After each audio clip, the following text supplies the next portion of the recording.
माझे नाव आहे श्री सचिन सावंत.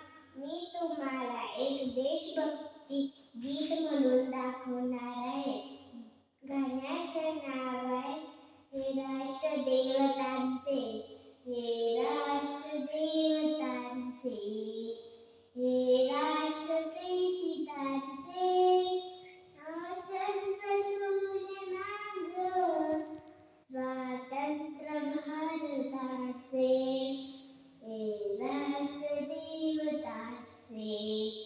हे राष्ट्रप्रेषितांचे, चंद्र सूर्य नाग स्वातंत्र्य भारताचे, कर्तव्य दक्ष भूमी सीता रघुत्तमाची, रामायणे घडावी येथे पराक्रमांची, शिर उंच उंच व्हावे हिमवंत पर्वताचे,